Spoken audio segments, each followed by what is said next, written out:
Hello and welcome to the Self-Recording Band podcast. I am your host, Benedictine. If you are new to the show, welcome. So stoked to have you.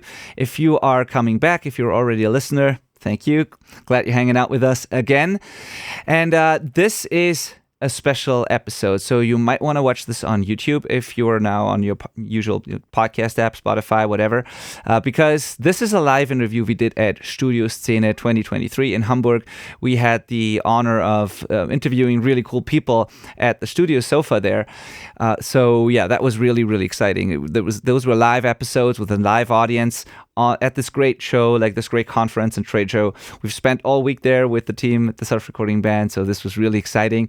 And yeah, they've captured it all. And if you wanna see that original capture, that original video, go to YouTube and check out the episode there. As always, I am here joined by my friend and co-host Malcolm Owen Flood. How are you, buddy? Hey, Benny, I'm great. Yeah, this is actually the last of 5 episodes from the Studio Szene conference, but we've posted all of the other ones up until that point now. So if you haven't seen those, we did Warren Hewart, we did Chris Yetter from Audioscape, we did Addy from Hit the Road Music Studio, Jason Joshua, and now this one we get to talk to Martin Zobel of Analog Vibes, which is another great chat.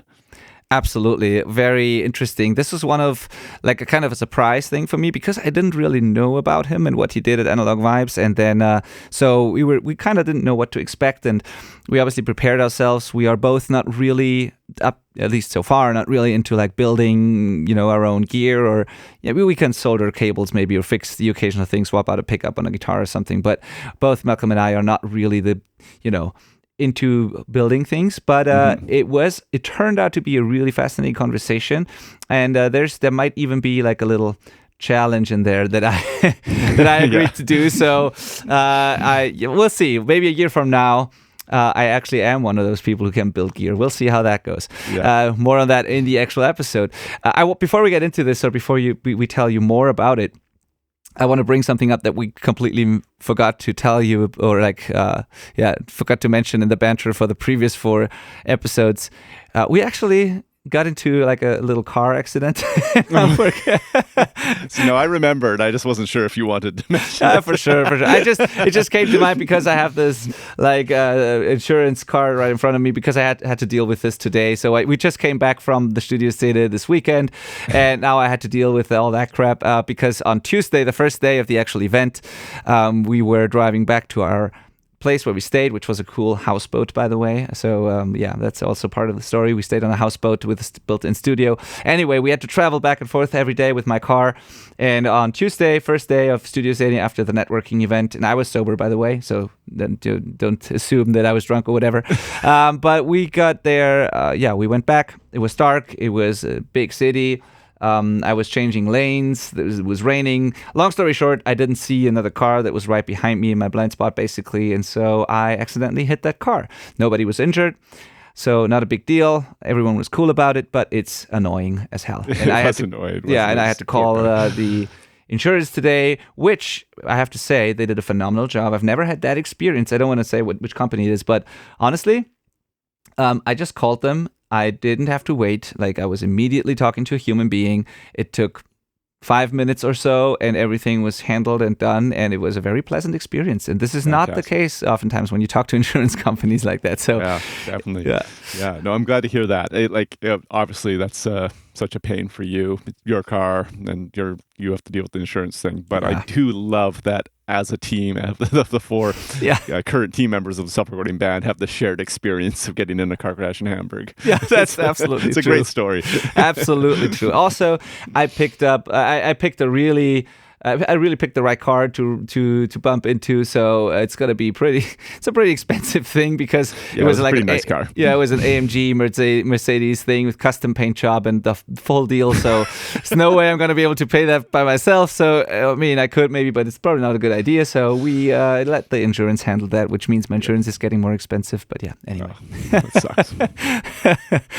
Yeah, it was two bouncers in there with like gold chains and everything. They were on their way to a job. They had this really nice Mercedes, and yeah, now it has a few scratches and dents. Sorry.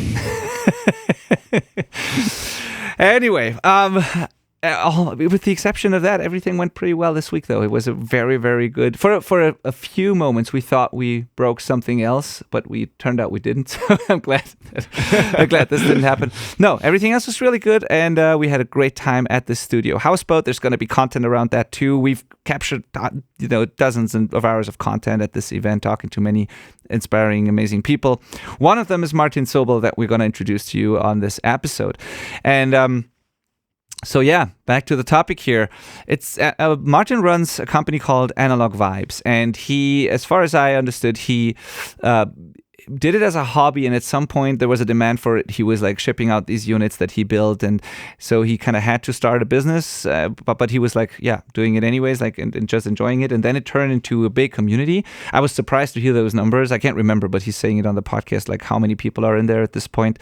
And so what he does, I think, is he gives you either full kits that you can buy and then assemble and build your own pieces of hardware, analog gear, or he gives you like a chassis and a starting point and the list of things, of parts to buy, and then a really detailed, great like manual and step-by-step instructions to follow along with. And he makes it really, really easy, even for complete noobs, to build an analog compressor, for example, analog gear. So it seems to be a really intimidating, daunting task to build something like that, but they really put a lot of effort into making this as easy as possible for you. They guide you every step of the way. They have a great community. You can ask questions. They have these manuals. So he really made a point of like saying that it's a mental barrier more than anything, and with the right instructions, the right mentor, everyone can do it.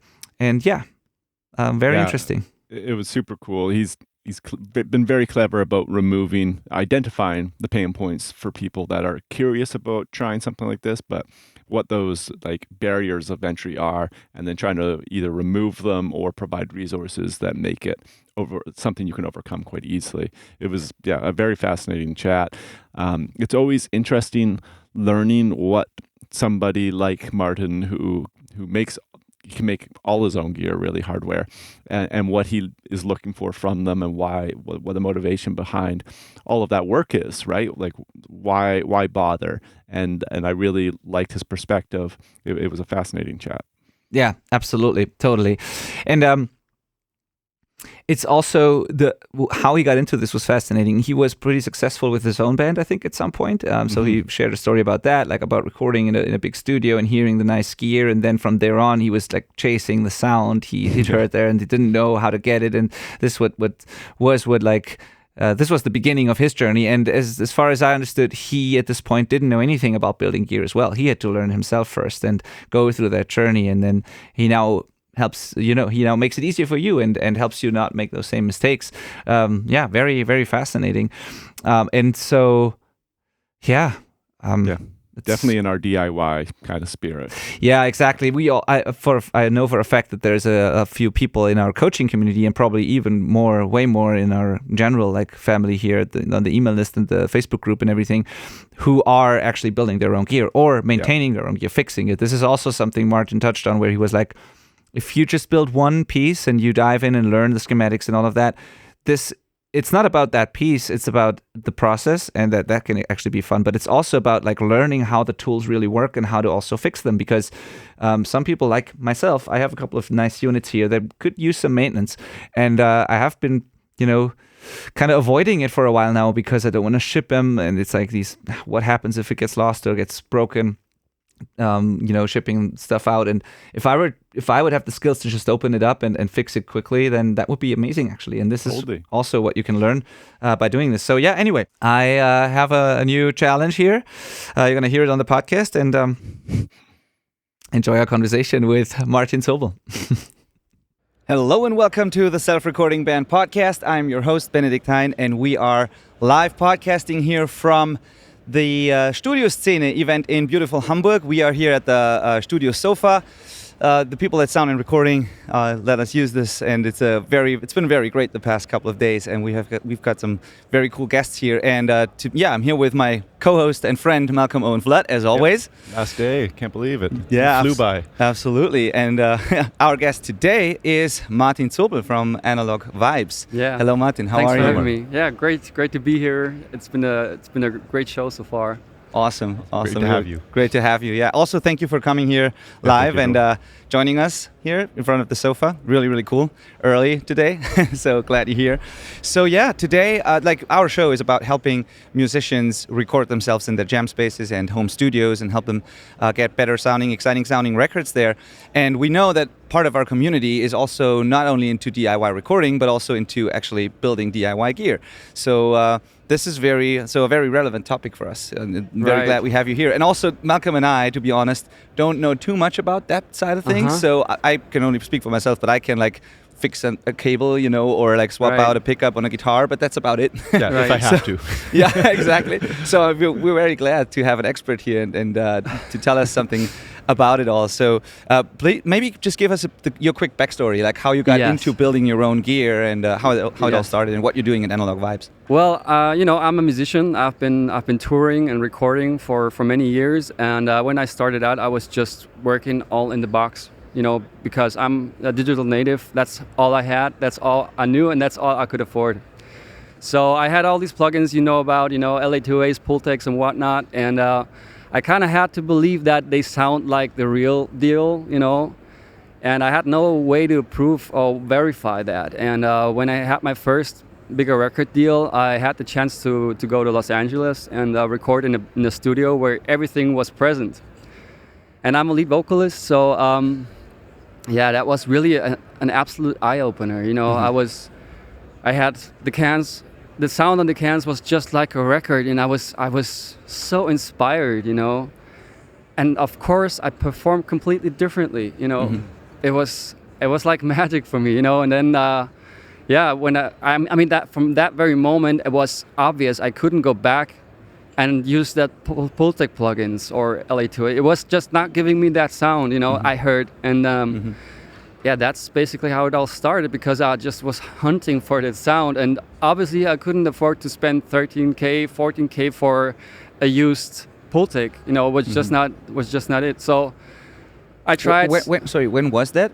That was 2010. Okay, so there weren't this many like clones available as well back then. No, but I tried some, you know, and it was just not giving me the sound, you know. And I actually tried many, and so I started to find out, you know, try to find out what was actually making that sound, what was the magic, you know. And so I'm a very persistent person, so I kind of tried to find out who were the guys that were, you know, that have the knowledge. So yeah, for the Pultec, for example, I found Chris Preston, who's been servicing Pultec equalizers in the States for the last decades, and yeah, and I was kind of, you know, really asking him about everything, you know, what's in there, what capacitors, and I was just trying to find out what is facts, what is fiction, and what is actually doing the sound. So I spent about 1 year only studying the Pultec,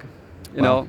Wow. And then I started to build my first own LA2A from scratch, and I had so much respect, because it's tube gear, there's high voltage present, and it's point to point, you know.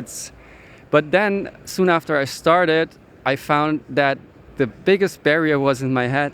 It was just not that difficult. I mean, if you just focus, you know, follow instructions. Yes, and so, and when I, you know, finished my first LA2A and I switched it on, man, you know, that was priceless, you know. Pretty happy. I had that sound, and I did it myself. So that's how it all started, and then I just figured all the knowledge I gathered there, you know, some parts of it was from the DIY community. I mean, I talked about it yesterday here on stage. It was really tedious, because you have like so much information and you have to navigate all the way through. You spend so much time, you know, and then I figured, since I knew that it was not that hard, you know, much more easy than I thought, you know, at first sight, I decided, you know, if I could kind of curate that knowledge and make it accessible, others could do it as well. And that's how the idea of Analog Vibes started, actually. Awesome. Perfect. Thank you. And so to me, like it's a two-part thing. So one part of it is like understanding the schematics and how these, you know, pieces of equipment work. But the other side is like actually knowing how to build something, like how to which tools you use, how to solder, how to that part of side of things. So do you have a background in like electrical engineering? No, not at or all. anything not like at that? all. Okay. I'm just a musician, and there's a lot of passion in it. And Okay. if I focus on something and there's a goal, Okay. I'm like in a tunnel. I just So I do it as long as I get until I get there. So Did things go wrong at the beginning? of course, Yeah. a lot went wrong. And I had to troubleshoot a lot. And I'm always telling the people from that are in the Vibes community now, because I feel like their biggest nightmare is they have to troubleshoot something. I mean, I get it. Sometimes it's a pain, but you have to go through it, and that was always the moment when I learned the most about how this particular piece of gear actually works. And I think from a musician's or creator's point of perspective, that's critical to know how the gear that you're using actually works. I'm like a painter, and I have to know my color palette, of course. So that completely changed my way of creating music. And I have to just emphasize, when I tried all these plugins back then, like in 1176, for example, it took me so long to get my head around how this thing works, because you have the mouse and you always can just dial one thing at a time. And when I had the analog gear in front of me, it was like, it was haptics that was going on, and I could close my eyes. Yeah. And that's critical, because this is what actually is going on. You have to listen for something and not check the wave files or whatever. Yeah. Being able to do it in real time and adjust multiple parameters at once is a huge advantage. And of course, a lot of things went wrong, but it's not rocket science. It's just it's big capacitors. It's like it's doable, really. And I think if you just manage to translate schematics, which many people don't even know to read, including myself at the beginning. If you translate it, it's really just more or less painting by numbers, and that means I couldn't develop something like that myself, because I'm not an electronic engineer, but I can build something that's already there, and from there on, you learn things, and then you can start to modify, of course. Right. Yeah. That sometimes happens, by mistake. Mm-hmm. Well, Benny and I, just 10 minutes before we got to meet you, Martin, I asked Benny, have you ever tried to make anything like a guitar pedal or gear like that? And we both said no. It seems like a daunting barrier of entry. Yes. Like it's intimidating, and that you'd have to spend a lot of time to get good enough. Exactly. And is that the case, or is it actually way easier than we it's think? in your head? Yeah. Totally. And to me, it's like, I understand how the gear works. I've been using it for so long, and it's all I do every day. It's my job, so I know how it works. I also know quite a bit about like how it works internally, but I still can't build it, or I believe I can't build it, because I don't know how to, operate the tools properly, and what do I even need, and so. I hear you. I mean, that's, when we started to build this community, which actually also happened not on purpose, because I just posted stuff on the internet, and then people kept writing me emails from all over the world, and we started to build these chassis that are really authentic, faithful recreations. So to make it easy, you don't have to drill and everything. So I really get it, and I've been talking to the community, and the community by now is like more than 7,000 people in the Analog Vibes community. Great. Yeah. And whenever we come up with a new project, I try to find out the pain points, what is holding you back from doing it? And this is exactly what I hear. Yeah. So I decided at some point to make a guide that covers all the basics, everything you need to know, the precautions, like, how to discharge capacitors, how to measure stuff. I included links to soldering tutorials to really take you by the hand. And I just put it on a website for free for everyone, so everyone can just download it and find out for themselves. And then you can only decide if you do the next step and try to build something. And I have to say that many people that build our tube opto compressor, which is actually an LA2A, they haven't even built a guitar pedal before. That's amazing. And so far, everybody has made it. That's All right. awesome. That's awesome. I think we You know- skipped a step. Yeah, You okay. you were learning, and then you made your own LA2A. But then when did Analog Vibes become Analog Vibes? Right. And really, just for people that don't know, what is Analog Vibes? Yeah. So Analog Vibes was founded because I am an artist, and in Germany we have I'm registered as an artist. I'm not allowed to make any money or with anything else than music or arts. So, but then after all these requests came from all over the world, I found myself in the studio foyer just packing boxes for people in San Francisco and Sydney and whatever. And I found I have to Create a business here. create a business here because So then we founded Analog Vibes, and then because I had many friends and connections in the audio world by then, I found friends that have a warehouse and they are actually doing all the distribution. Great. So I didn't have to do it in my studio because I actually wanted to make music. Yep. And now Analog Vibes is actually all about enabling musicians or producers from all around the world to get their hands on the gear they've always dreamed of. And the claim we have for Analog Vibes is build your legends.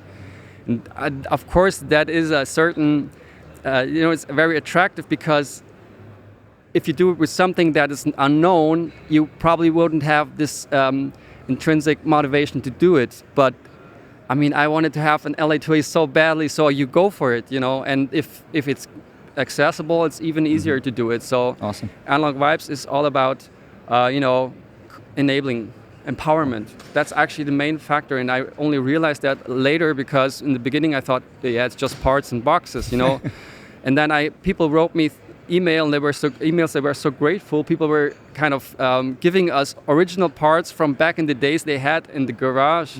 And they just said, do something about it. I have a gate stay level in the studio. It's broken, and was from a producer in Los Angeles, and he just sent it to me and said, if you fix it and if you make a project out of it, you can keep it. Wow. Yeah. Very So cool. and that's incredible. So it's empowerment is the main Awesome. thing. Yeah, thank you. So you said something in the beginning that I found interesting, and I think I could imagine people being interested in that too. You said there was a difference in the sound you were hunting for, basically, and something you could hear in the actual gear that was missing in plugins or cheap clones and stuff. So what was that actually? Can you put your finger on it? Can you describe that? Because a lot of people, I think, have never heard the analog gear, and they're wondering, what do I even listen? Do I have to listen for? Like, is it worth it switching? Aren't the plugins good enough? And if I have it, if I turn it on, is it going to be a world of a difference? Is it a subtle thing? So what is it? Yeah, I mean, it's actually, I would say, making no compromises, no shortcuts, not just, following the original schematics down to the very last capacitor. And even then, for the Pultic, for example, I tried different styles of capacitors for the high end to find out how they sound differently. Like polystyrene, polypropylene, and like all these things, and just trying to hear what made the sound, and found out why the original Pultec used a lot of polystyrene capacitors, because they have a very soft. You just can turn it in, and it's really opening the sound. While polyester, for example, is becoming harsh. I just had to find that out, and I know some people would probably hate me for it, but plugins. I mean, they're good. No, I mean, they're yeah. really good, But just the week before last week, I had an artist at the studio, and he was asking me, like, Martin, just between us, besides all the analog vibe stuff, is it really such a difference between the analog gear and the plugins? And I was just saying, hey, bring your friends. We make a session at the studio. We A/B it, Yeah, and that's the so way. they came. They came last week, and we did it, and we had the UAD plugins, silver phase, gray phase, and that's all these things I have Yeah. at the studio. It's the different revisions from different years with different components, and they were Yeah. said they can't be serious about saying that it's sounding like the real deal. It was not even close. I mean, depending on how far you go. We had like 10 dB gain reduction with an LA2A. You can do it easily. Yeah. It's so transparent. The more you push it, the more obvious it gets. We had that conversation with Chris Yetta from Audioscape, where we were like, the plugins at some point, many of them, like, they crap out, they just fold, they collapse at some point. And the more you push it, the more obvious it gets. But I also think that plugins are still good. I think the difference to me is on the way in. Is like when you are able to commit to sound and on the way in on your recording chain you have good analog gear, that really helps. And if you do that, then you can also stay in the box easily in the mixing phase. So I think for a lot of recording artists, it's not only the sound, it's the way you operate it. I think I use an analog piece of gear differently than I use a plugin. Whatever it is, it's like if I can touch it, I make different decisions. It feels different, and on the way in, it's like you commit to a sound and it's unique. Exactly, and that's a big part for me. Like, and the musician, like you mentioned earlier, responds to what they're hearing. Exactly, that's what I wanted to add. That's the inspiration of the sound that you have on your ears when you're recording, and that also makes a huge difference. You know, and I would also say, you know, if you have a good recording chain, that's a major bonus. I mean, most of the audio processing I'm doing at my studio is like 90% is analog, but because most of it is actually on the way in. Yeah. And when I'm working in the DAW, it's like I treat it like a tape machine, actually, you know, and I just use plugins then to pull something, you know, and maybe gate something and stuff like that. And I don't really want to bash plugins at all. Totally. I was just saying that it's difficult to claim they are sounding exactly like the real deal. You know, I mean, plugins are really, they have their point and they are really good. And the world nowadays you couldn't imagine without plugins because of recallability and everything. But to be fair, two pieces of hardware also don't sound the same. So that's the thing. It depends on what they exactly modeled. If you take like 2, 3, 4, 5, whatever 1176s from different eras, they won't sound the same. That is true, but they all have the same signature. Yeah. And going back to the example I just mentioned, the LA2 that was not even in the ballpark. Okay, it was like what the LA2 is doing. You can check it out at the DIY area back there. We have a Silverface from 1967 replica. It's painstakingly being recreated, and what it's doing to the transients is it's incredible. It's so round and deep. It's just deep, you know, and the plugin is not. Okay. It's like, it's thin and it's sharp. Like the transients is completely different. Okay. That's what I. So, but still, of course, all the analog pieces, they have tolerances in the components. Of course, they sound a little bit different, but the sound signature is always the same. Yeah. So I would be interested in hearing if you agree with this. One piece of advice that I often give people is, many people spend quite a bit of money on like many different things that are kind of, you know, compromised or like kind of cheap. So they would buy, I won't say any brand names or whatever, but they would buy like a rack full of cheap compressors and a few cheap preamps or whatever.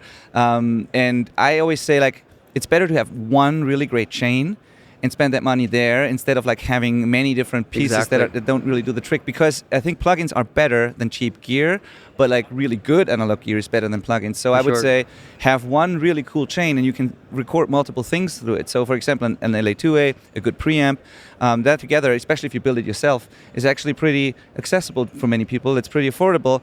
And some people spend that same amount of money on like 5, 6, 7 different pieces that aren't that great. So would you agree with that? Yeah, totally. Like you said before, it's also about making a decision, you know. And that's what I learned when working in the studio with George Fully Fullwood. He's a reggae legend. He was the bass player for Peter Tosh.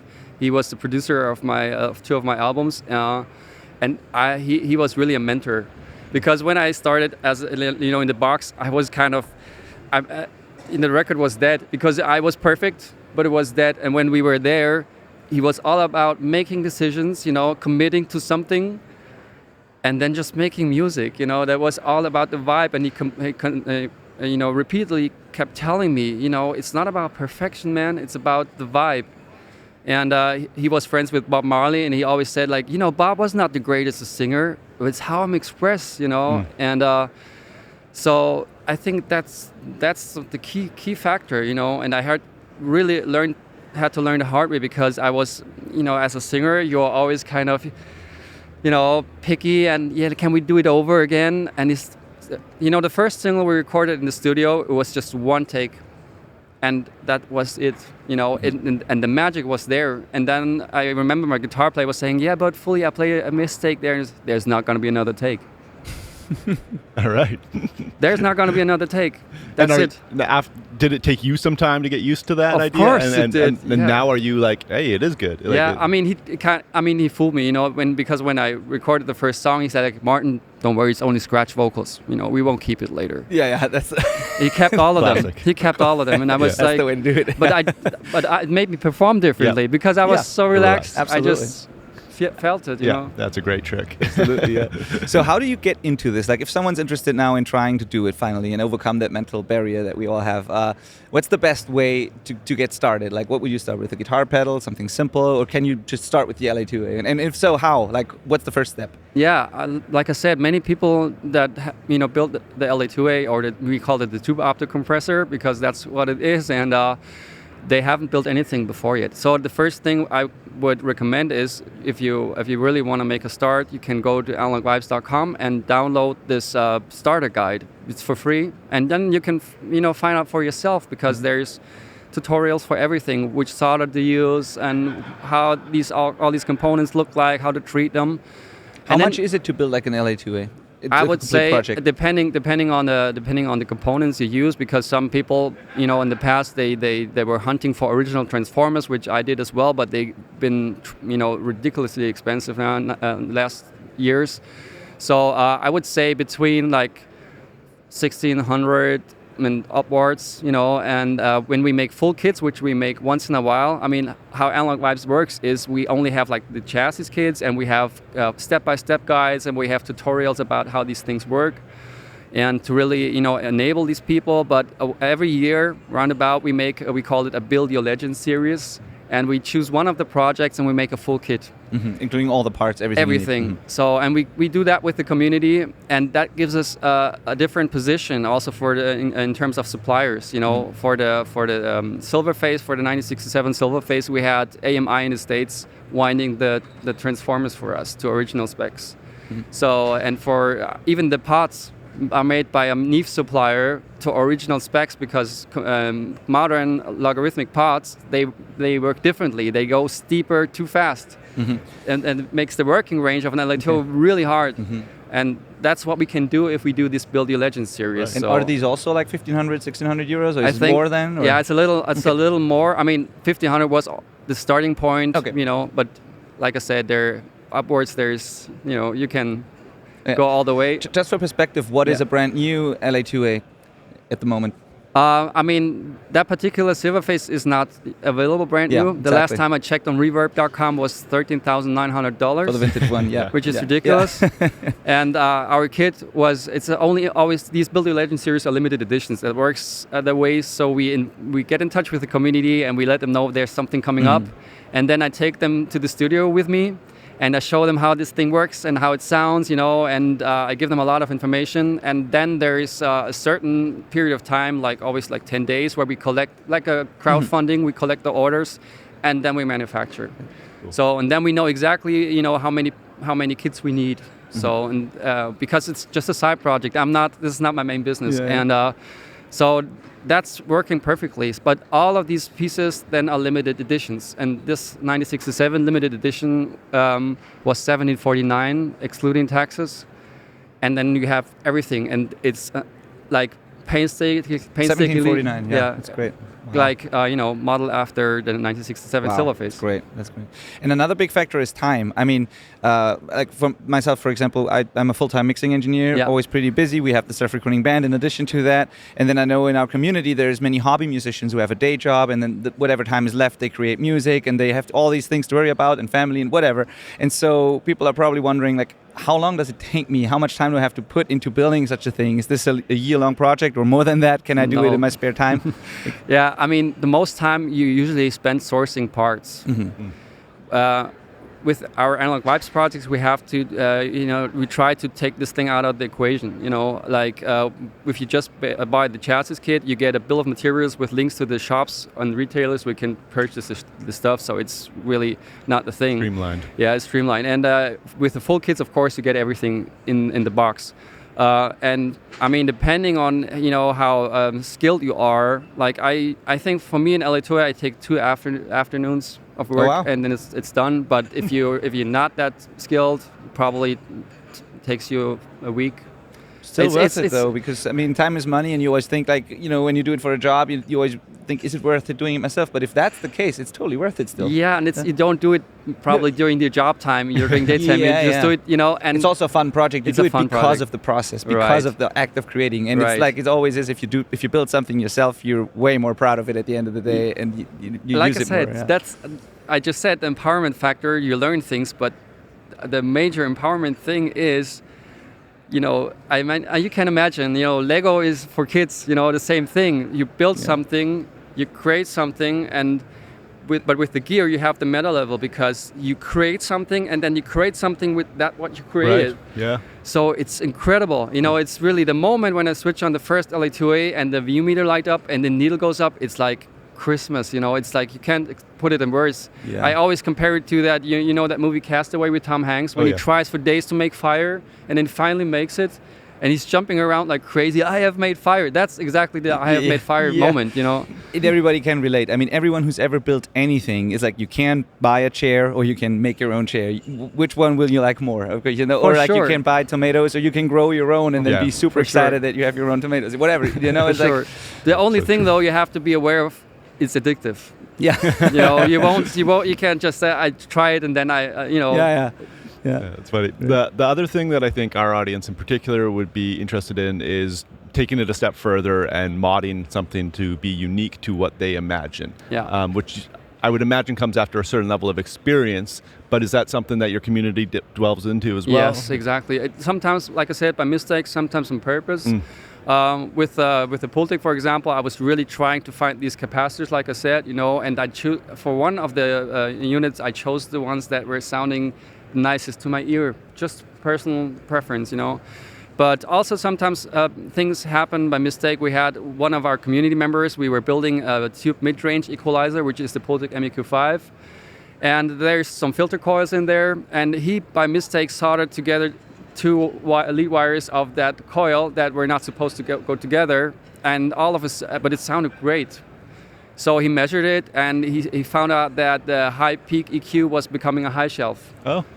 And so he was posting it in the community, and everybody was like, "Wow, yeah, it's working." And then on my MEQ, I was just including a push-pull switch, like it's peak, it's shelf. You just can, and you have a piece of gear that can do more than the original. Yeah. Still the same signature. So when you build one of these, and let's say after a while, for whatever reason, something breaks, or left, right, or I don't know if you have stereo pieces. If it's all mono. No, it's all mono. Okay, let's say something breaks or needs calibration or whatever. Are you then also able to do that yourself, or do you have to send it somewhere for service then? No, for sure. Once you've built it, you know how to fix it. Yeah, of course. Okay. I mean, that's a great bonus too, because if you have other gear, you might be able to service it. For sure. That's, it's all going under that empowerment thing. It's really, we just had it when we came here. The Pultec 10 kilohertz was not working. I mean, we're from southern Germany. We drove all the way up here, and it was a 2-minute fix. It was really simple. And I mean, in the beginning, it can take you some time to troubleshoot something, but you get quicker, and it's. Yeah. Where are you in southern Germany? Because I'm there as well. Tübingen.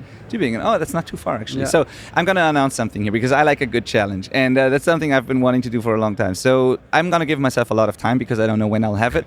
But I'm going to announce now that 2024 at the latest is the year when I'm going to build my first compressor, like my first LA2 or whatever I'm going to be choosing, but my first piece of gear. And I'm going to keep the community updated on that, how that goes. But I'm going to hit you up and I'm going to build my first one. Yeah, I want to do it now. So... Yeah, I can only encourage everyone. I mean, like I said, the major barrier is inside here, and the most important thing is to make the first step. Yeah, awesome. So before we get to the end here, does anyone have questions for Martin? What was the most rewarding piece of gear you ever worked on, and why? Wow, that's a good question. I think the most rewarding and even surprising piece of gear was the Universal Audio 176 limiting amplifier, which is a Varimu compressor, because I had no clue how this thing will sound, and I was actually just building it because the community wanted us to do a 176. And I had very little information. I had the original manual with schematics and the print of the PCBs, and I had photos. Mm-hmm. So my friend and I, who's doing the construction work on the chassis, we just tried to find something we can reference to. And from there we measured everything else. And then we built the 176, and it took me quite a while because even there was mistakes in the schematics, probably on purpose, I don't know, but I found them and I fixed it. And when I switched it on for the very first time, I had no clue, how this thing will sound. So, and it sounded so amazing, and I had never heard anything like it before in terms of sound characteristics. So I just put a guitar through it, like an acoustic guitar, and then I put the release to fast release, and I was just starting to fly, and I was just, what is going on, And this was something special because the LA2, I knew kind of where it was going. Right. And also I could ask people in the message boards how this thing is built and everything, but with the 176 I was all by myself. Right. And then we shipped out a batch of 80 kits, and there was somebody from San Francisco, and he had an original one, and he got in touch with me and he said, like, that PCB is 8 millimeters too long that you made, but are you kidding me? You built it from photos? And then he just measured everything in his original and sent it back to us and said, like, for your next revision, Awesome. Now you have it. That's killer. That's killer. 176 is my favorite compressor I think I've ever used as well. Really? Just love them. Yeah. Awesome. Good question. Any other questions? I got one. Where should people find you? Oh yeah, that's a good one actually. Analogvibes.com, and here on the studio scene, we're just in the DIY area back there, where people can also solder stuff. Like we brought some small projects that you can do within 30-40 minutes, like a reamping box or a cloud lifter. But Awesome. yeah, other than that, analogvibes.com. Awesome. And what about your music? Well, that's the thing. I just step back with the music, working more in the studio, and I have kids now, and I found out that touring the world is not the way to go then. And then we created the studio, and we created like a big area around the studio. It's like a co-working, co-creation area, and many new ideas came up there. I think that's too much to talk about all this right now. But there are many startups kind of evolved from there, and I'm actually a designer, so I went in there and as a designer and helped creating things. Yeah. Awesome. Thank you. Great. Well, thank you for joining us live here. Thank you for watching the stream if you're live now online, and thank you for listening later if you're listening to this on the podcast. And please, everyone, big round of applause for Martin Zobel. Thank you so much. Thanks for having me.